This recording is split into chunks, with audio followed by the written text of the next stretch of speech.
तापमान सरांचं सेशन तुमच्याशी बोलण्याचं सेशन आहे. या विषयावर बोलतो सर मी, या विषयावर मी बोलतोय. मला हो. मतदान घरोघरी जे दिव्यांगाचं होतं त्याचा लाभ मी घेतलेला आहे सर.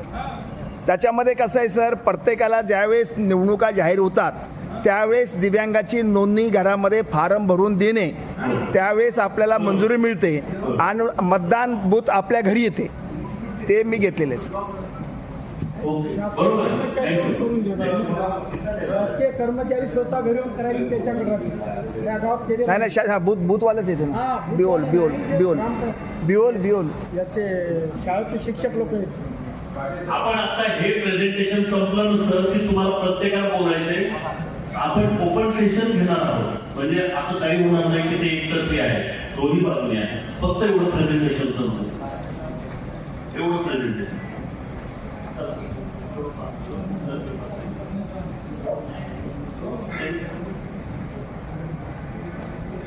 तर जसं सगळ्यांनी सांगितलं ना, वोटिंगसाठी तुम्हाला जेव्हा पण तुमच्या कॉन्स्टिट्युएन्सी मध्ये वोटिंग डिक्लेअर होतं तेव्हा फॉर्म 12D असतो, ते तुम्हाला 5 दिवसाच्या वोटिंग डिक्लेअर झाली म्हणजे इलेक्शन डिक्लेअर झाले तुमच्या कॉन्स्टिट्युएन्सी मध्ये की त्याच्या 5 दिवसात बूथ लेवल ऑफिसरला 12D पाठवायचं असतं.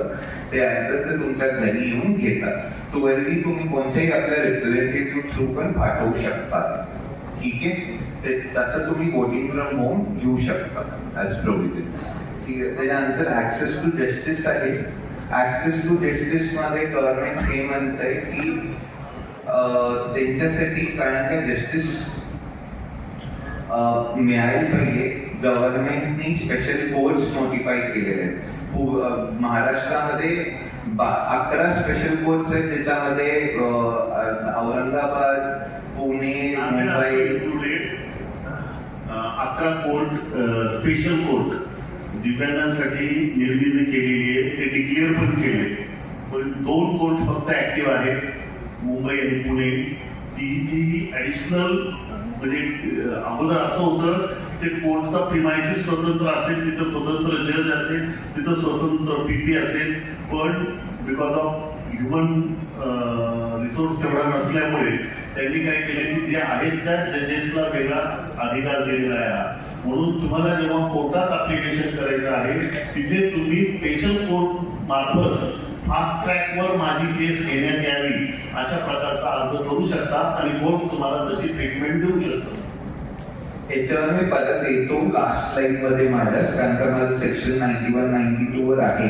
पण तुमचं कोर्ट मध्ये जेव्हा जात आहे प्लीज तुम्ही लक्षात ठेवा की ते RPWD ऍक्टच्या अंतर्गत रजिस्टर व्हायला पाहिजे. RPWD ऍक्ट मध्ये सेक्शन 90, 91, 92, 93 तुम्हाला वेगळ्या प्रोव्हिजन्स देतं.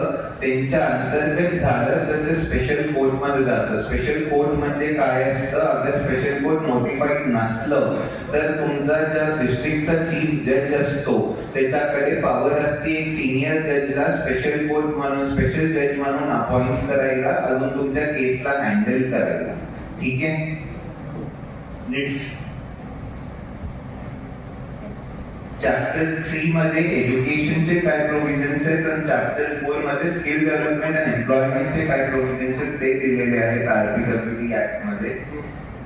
Duty of educational institution, duty of educational institutions मध्ये RPWD ऍक्ट हे म्हणतं की एज्युकेशनची रेस्पॉन्सिबिलिटी आहे त्यांना बॅरियर फ्री एन्व्हायरमेंट देणं, त्यांना ऍक्सेसिबल बुक्स, अजून एज्युकेशन मटेरियल देणं.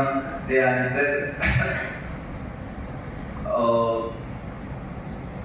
जे पण मेजर्स पाहिजे जसं स्पेशल एज्युकेटर्स पाहिजेत, काउन्सलर्स पाहिजेत, सेन्सरी रूम्स पाहिजेत, ते सगळं एज्युकेशनल इन्स्टिट्यूटनी प्रोव्हाइड करायला पाहिजे. It is the duty of educational institutions to do it, whether private और गव्हर्नमेंट.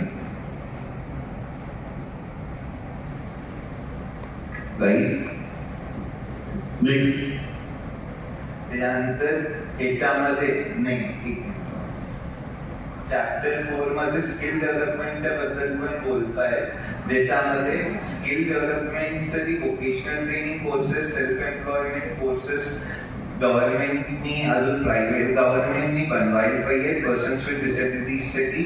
त्याच्यासाठी ऍक्सेसेबल सेंटर्स पण बनायला पाहिजे. जसं NSDC मध्ये स्मार्ट सेंटर्स बनलेले आहेत, त्याच्यामध्ये ऍक्सेसिबिलिटीवर रेटिंग होती, अजून तुम्हाला ऍक्सेसिबल हे देतात. जॉब रोल मॅपिंग केलेली आहे गव्हर्नमेंटनी खूप साऱ्या रोल्स मध्ये, तर त्या